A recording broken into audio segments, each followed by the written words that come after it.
Tuesday. What is it today? June 10th. Hope you're having an outstanding day so far. Of course, I'm in the UPL studio each and every week. In fact, doing a little podcast recording here as well today. So this was quite convenient to do a live hello.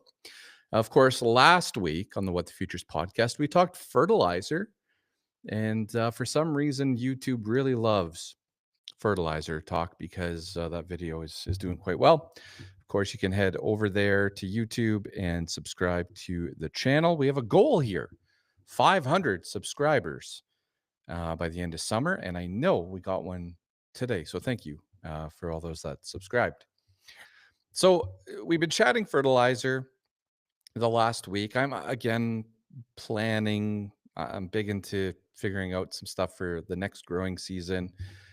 Summer fill programs have been, smart decisions on our farm here the last number of years, and so we got some numbers that came in. One of the powerful things about the Lunchbox crew is that you have a network. You have a network of farmers across the prairies.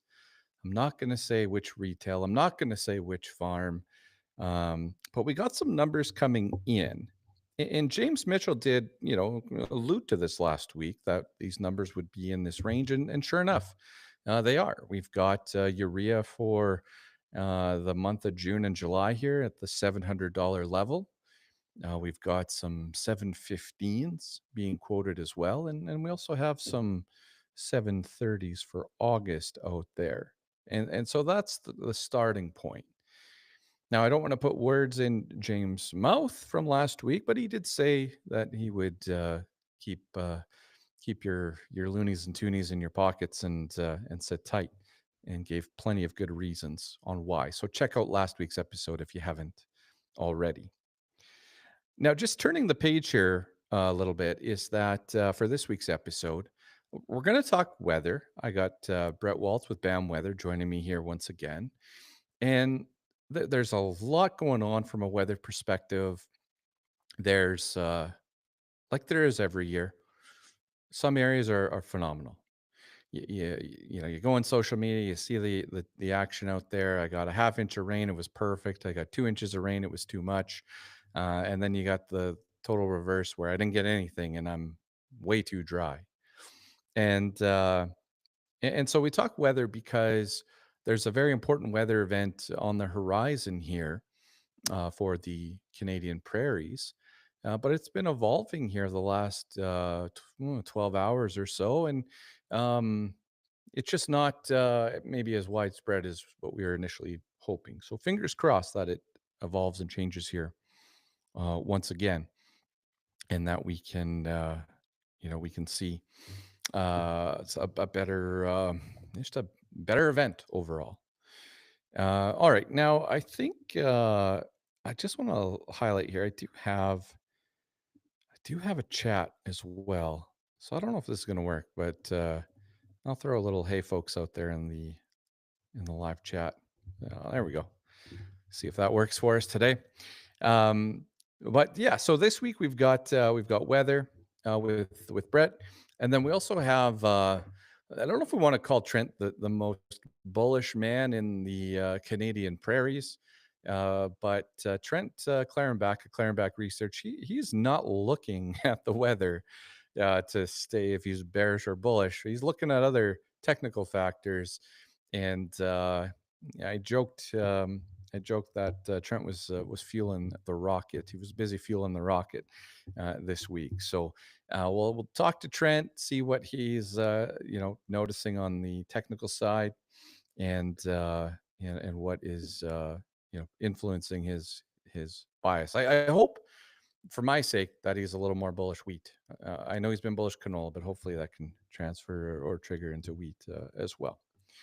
So that's coming up here on Friday. Now, of course, today's live stream brought to you by the Crop Marketing Made Cool Conference. And you can save yourself $97 on your conference ticket. Of course, it's going to be in Moose Jaw, December 9th to 11th. And we've got about a dozen speakers lined up. So Actually, probably just a few more than that, but a great lineup. You can apply at ryandenny.ca, and I will send over the link. Of course, we make farms apply because we want farmers in those seats. And I'll send you over the link to buy tickets. You can pop in McDavid 97 in the where it asks for the code and save yourself $97. All right. Now, of course, we got a couple things impacting our markets here, and I know that spring wheat prices are down.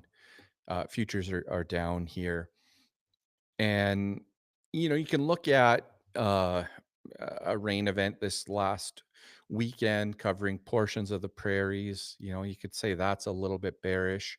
You could look at the improved crop ratings in the US for spring wheat and for Kansas wheat. You could look at the fact that Europe and the Black Sea, wheat production, they're expected to climb year over year. And of course, harvest moments away. Harvest has started in the US on that winter wheat crop, but it won't be long. They'll be harvesting in Russia, Ukraine, and Europe as well. So that's right around the corner. Now, futures have fallen off the last couple days. And on Friday, I was looking at one of the farms. I do some one on one consulting as well. And I was chatting with one of the farms, and basically in a position where, we've had a couple of rain events, the crop is coming, but an area that can dry out in July traditionally, and we're a little bit concerned about forward contracting. And so on Friday, we had a discussion. They have their futures and trading account, and we just went to the paper side of this transaction, and we just sold some futures, basically saying, hey, it's rallied 50 cents here. Traditionally, when wheat gives you that, you got to do something with it. And so we just did it on that side.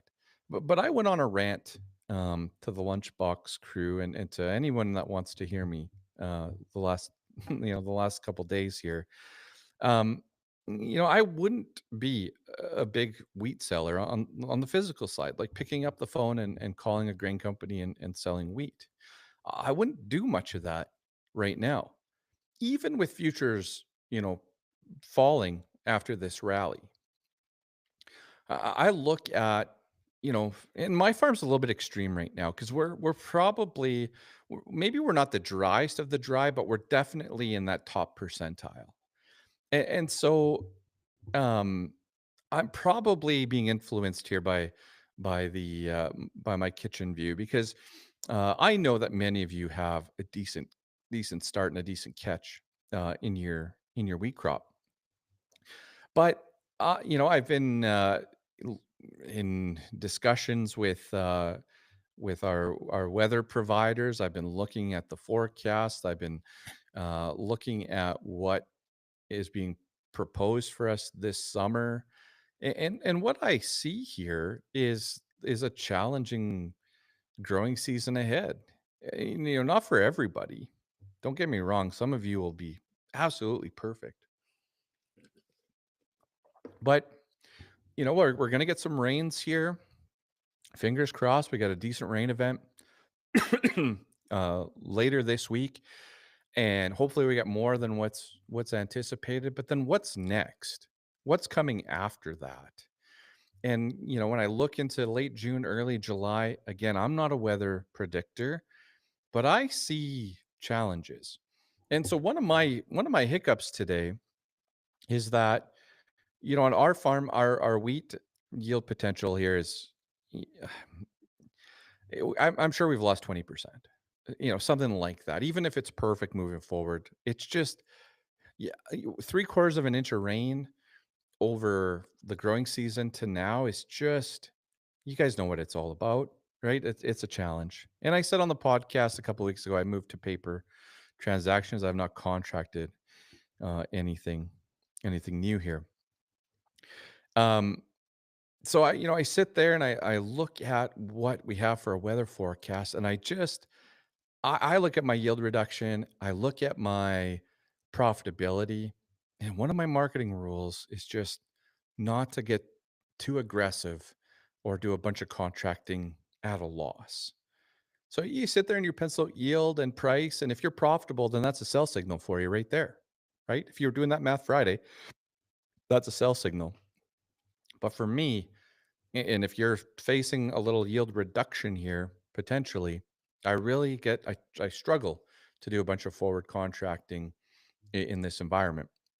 It doesn't mean I won't go hedge myself, on the paper side where I might sell some futures or something like that without delivery risk. I might look at that, right? But to go and say, "Hello, grain company, I'm going to make a big sale here," I just haven't done much of that.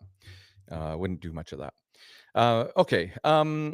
So I'm pretty transparent here on our crop marketing plan. It, by all means, folks, you got to make it your own.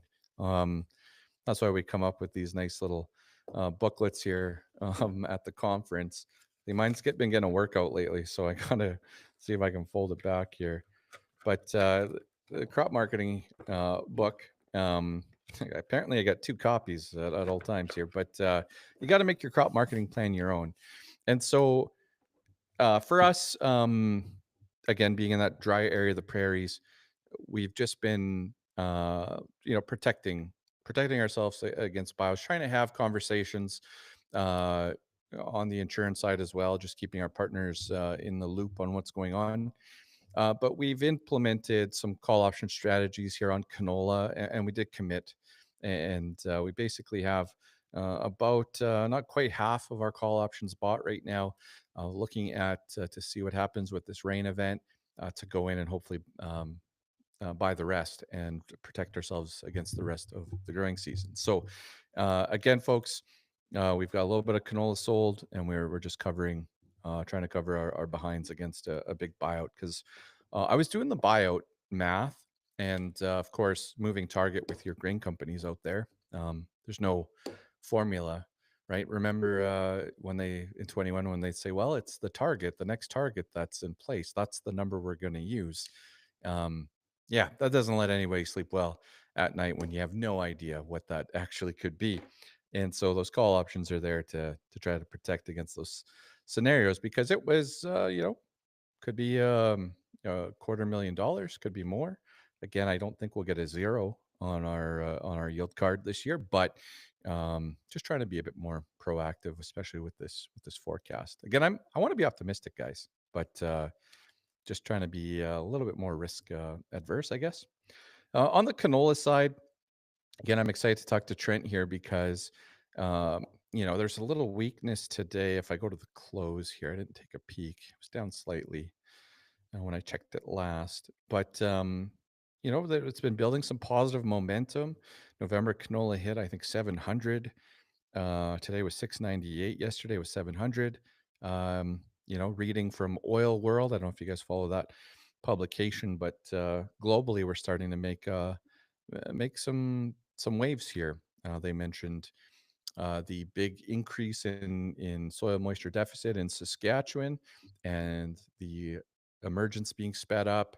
They had a few different things noted there, so we're starting to make some international headlines. All right, I think that covers most of my notes here for today. Last thing I want to say is I did get my hands on two tickets for game 5. I know my Oilers lost last night. I'm licking my wounds here. Down 2-1 in the series. Brutal game, but I gotta brush it off. I gotta think of the positives here. And thank goodness the next game starts at 0-0 and they can get after it. So I got a couple tickets here, but they just 5 minutes before recording it all came together.